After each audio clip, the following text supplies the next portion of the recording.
Hello guys, আজকে আমি যে ক্লাসটা করাবো সেটা হচ্ছে স্কাইকিট লার্ন লাইব্রেরি ফাংশনের দিয়ে আজকে আমি ল্যাসো রিগ্রেশনটা আমি কিভাবে করতে হবে সেটা আমি আজকে দেখাবো। এবং এই ল্যাসো রিগ্রেশনের প্রথমে থিওরিটিক্যাল পার্টটা হবে এবং তারপরে কি করে এটা পাইথনে ইমপ্লিমেন্ট করা যায় সেটাও আমি তোমাদেরকে দেখাবো। এর আগে লাস্ট ভিডিওতে আমি তোমাদের দেখিয়েছিলাম কি যে তোমাদের লিনিয়ার রিগ্রেশন, পলিনোমিয়াল রিগ্রেশন আর হচ্ছে রিজ রিগ্রেশন, তিনটে রিগ্রেশন অলরেডি কমপ্লিটেড। আজকে 4 নাম্বার রিগ্রেশন হচ্ছে, যেটা হচ্ছে লাসো রিগ্রেশন। এরপরে আরেকটা রিগ্রেশন বাকি আছে, তার জন্য আলাদা নেক্সট ভিডিও আমি তোমাদের জন্য রেডি করব, যেটা লাস্ট পরের রিগ্রেশনের জন্য। তাহলে আজকে যেটা হবে সেটা লাসো রিগ্রেশন নিয়ে ইন ডিটেল। চলো আমরা আজকে ক্লাসটা তাহলে শুরু করি।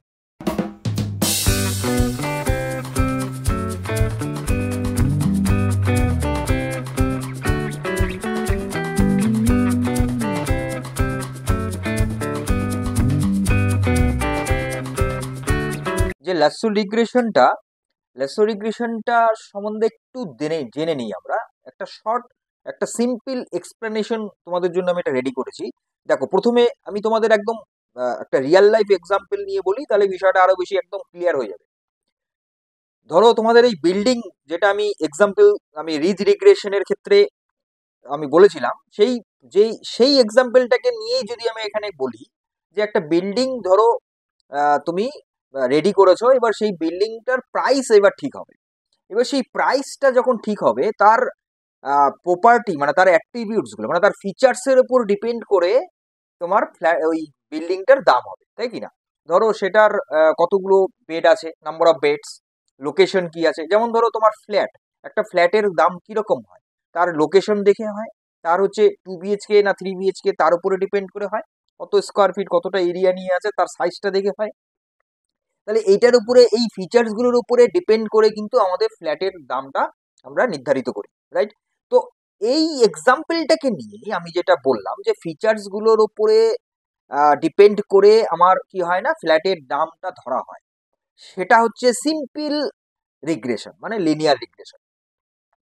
কিন্তু যদি এই লাসো রিগ্রেশন যদি আমি ভাবি, তাহলে কি হবে যে যে জায়গাটাতে প্রত্যেকটা ফিচার্স অন অ্যান অ্যাভারেজ হিসাবে আমি ধরে নিয়ে তার দামটাকে আমি ফাইনালাইজ করছি, সেটা সিম্পল লিনিয়ার রিগ্রেশনের ক্ষেত্রে।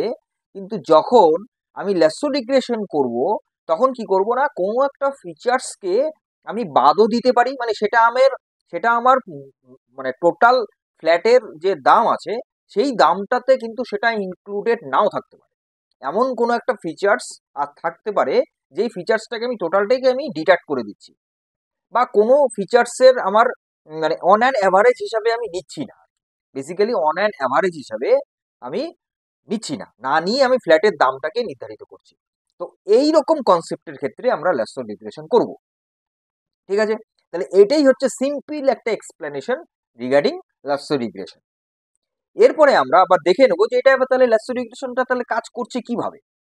যদি আমরা ওই এক্সাম্পলের উপরে ডিপেন্ড করেই যদি আমরা কন্টিনিউ করি, তাহলে কি হবে না, ফিচার্স গুলো কি কি হতে পারে, সাইজ হতে পারে, নাম্বার অফ বেডরুম হতে পারে, distance to the city centre হতে পারে, ভিউ হতে পারে, এজ অফ দ্য হাউস হতে পারে, নাম্বার অফ বেডরুম, বাথরুম হতে পারে। এইগুলোর উপরে ডিপেন্ড করে, ফিচার্স এর উপরে ডিপেন্ড করে আমার হাউসের প্রাইসটা নির্ধারিত হচ্ছে, ফিক্সড করা হচ্ছে, যেটা হচ্ছে মেইন এক্সাম্পলটা। এইবার লাসো অ্যাপ্রোচের ক্ষেত্রে, এবার এইটার উপরে যখন আমি লাসো রিগ্রেশন করব, এটা অ্যাপ্রোচিং করব লাসোটা, তখন কি হবে না, ফাইন্ডিং বেস্ট ফিটটাকে আমি দেখব যে কোন ফিচার্সটা আমার একদম বেস্ট হচ্ছে, যে আমার এই ফ্ল্যাটের দামটাকে ফিক্সড আপ করার জন্য, সেটাকে আমি কি নেব ফার্স্টে। প্রথমত আমি দেখব যে এখানে যতগুলো ফিচার্স আমি নিয়েছি, size, number of bedrooms, distance to the city, কোনটার উপরে হাই ফোকাস দিচ্ছি, মানে প্রায়োরিটি বেশি দিয়ে আমি দামটাকে নিচ্ছি। কথাটা বলতে পারলাম? এমন হতে পারে কি, যদি তুমি ফ্ল্যাটের কথা ভাবো, ধরো আমি জায়গার উপরে ডিপেন্ড করে ফ্ল্যাটের দামটা রেখেছি, এটা হতে পারে। আবার হতে পারে কি যে জায়গাটা অতটা ভ্যালুয়েশন না, মানে তোমার সাইজের উপরে ডিপেন্ড করে ফ্ল্যাটের দামটা হয়েছে, এটা হতে পারে। তো এই রকম ব্যাপার, তো সেইটা হচ্ছে লেসো অ্যাপ্রোচের প্রথম বেস্ট ফিটের ক্ষেত্রে। তারপরে যখন শ্রিঙ্কিং কোএফিসিয়েন্ট হবে, তখন সেই জায়গাটাতে কি হবে না, শ্রিঙ্কিং কোনো পেনাল্টি আমরা ওখানে অ্যাড করব। ধরো পেনাল্টি অ্যাড করবো মানে, ধরো আমি যে ফিচার্সটা আমি নিলাম, এবার তার সাথে আমি ধরো আরেকটা ফিচার্স আমি অ্যাড করছি, যাতে ব্যাপারটাকে আরো বেশি স্ট্রং করে দিই। বা আমি ধরো আমি জায়গার উপরে ভিত্তি করে আমি ফ্ল্যাটের দামটা একটা নির্ধারিত করেছি, এইবার সাইজের উপর ডিপেন্ড করে আর একটা পয়সা বাড়ানো যেতে পারে, মানে এরকম আর কি। তাহলে সেটা হচ্ছে শ্রিঙ্কিং কোএফিসিয়েন্ট। আর একটা কি, জিরোইং আউট ফিচার্স। জিরোইং আউট ফিচার্স কি হয়, অনেক সময় যে কোনো ফিচার্সকে আমরা বাদ দিয়ে দিচ্ছি, যেটা আমি একটু আগে বললাম।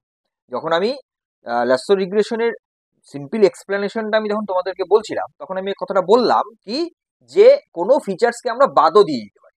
তো সেক্ষেত্রে আমাদের কিন্তু হতে পারে, তাহলে লাসো অ্যাপ্রোচের আমার তিনটে হতে পারে, একটা হয় বেস্ট ফিট, একটা হতে পারে শ্রিঙ্কিং কোএফিসিয়েন্ট, একটা হতে পারে কি, জিরোইং আউট।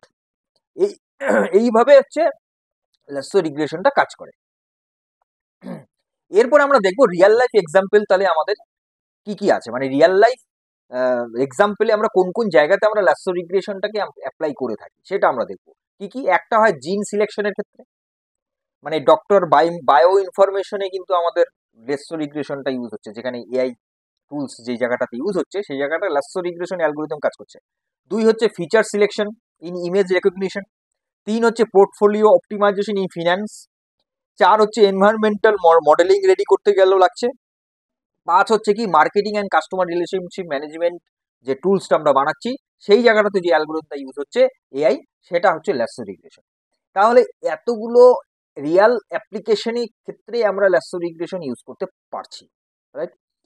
এরপরে আমরা এবার চলে যাব হচ্ছে প্র্যাকটিক্যাল এই পোর্শনটাতে, যে কি করে এটাকে তাহলে পাইথনে ইমপ্লিমেন্ট করা হচ্ছে সেটা আমরা এবার দেখে নিচ্ছি। দেখো আমরা এখন চলে আসছি পাইথনের জায়গাতে, কোডিংটা এখানে দেখো করা আছে। বেসিক্যালি এই কোডিংটা তোমাদেরকে করে মানে একদম কন্টিনিউয়াসলি করে আমার ভিডিওটাকে লেন্থি করার এখানে কোনো মানে নেই, কারণ হচ্ছে কি, এই জায়গাগুলোর যে কোডগুলো আছে না, সেটা একেবারে ওই শুরুর মতনই হয়ে আসছে। মানে এখানে কিছু ওই দুটো লাইন কিন্তু চেঞ্জ হয়, আর কিছু না বেসিক্যালি। দেখো প্রথমত হচ্ছে আমার নাম পাই এখানে অ্যাড করতেই হচ্ছে, এটা তোমার আমি বারবারই বলবো, এটা যতক্ষণ পর্যন্ত আমার এই চলতে থাকবে স্কাই কিট লার্ন অ্যালগোরিদমটা। তারপরে কি, স্কেল আর লিনিয়ার মডেল ল্যাসোটা ইউজ করতে হচ্ছে আমাদেরকে। কালকে যেমন রিচ করছিলাম, এর আগের দিন লিনিয়ার করছিলাম, পলিনোমিয়াল করছিলাম, ঠিক সেরকমই এখানে ল্যাসোটা করতে হবে। তারপরে এই জায়গাটা তো লাগছেই আমার, ট্রেন টেস্ট মো স্প্লিট, এটা তো আমার লাগছেই, এররটাও লাগছে, আর ম্যাটপ্লটারও লাগবে। তাহলে বেসিক্যালি এই কটা তো আমার প্যাকেজ বলতে পারো, বা তুমি বলতে পারো মডিউল আমার ইম্পোর্ট করতেই হবে, এটা কোনো নতুন কিছু না।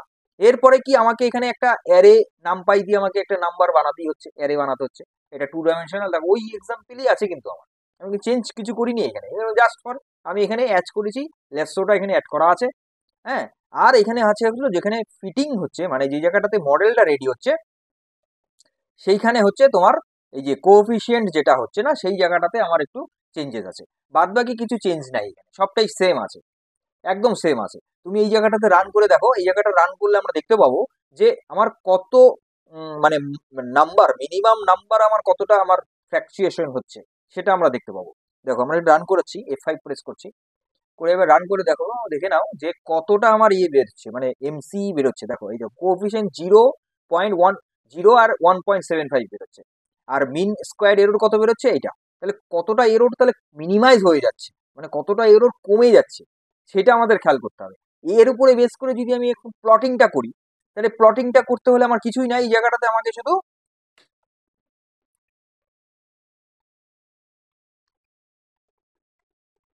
প্লটিংটা করতে গেলে সেই জায়গাটা কি শুধু করতে হবে আমাকে, এখানে প্লটটা লাগাতে হবে, কারণ আমি অলরেডি তো ম্যাট প্লট আমি করে রেখেছি।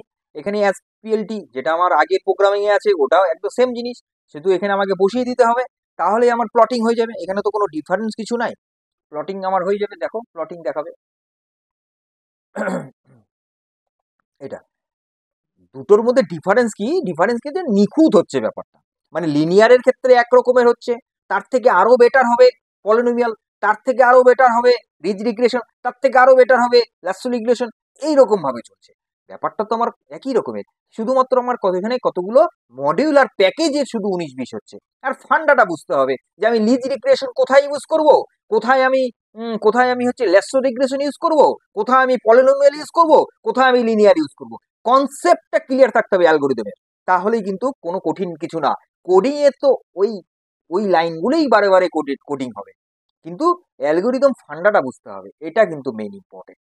তাহলে আজকের ভিডিও আজকের ক্লাসে মধ্যে হলো, পরবর্তী ভিডিও প্রতিক্রিয়া খুব তাড়াতাড়ি আসছি। তোমাদের সুস্থ থাকো, ভালো থাকো, মজা থাকো, আপডেট থাকো, ডিজিটালি থাকো এবং এই পলিসি অফ কম্পিউটার লার্নিং সেন্টারের সঙ্গে থাকো। আমি কিংকর আমার সঙ্গে থাকো। Thank you.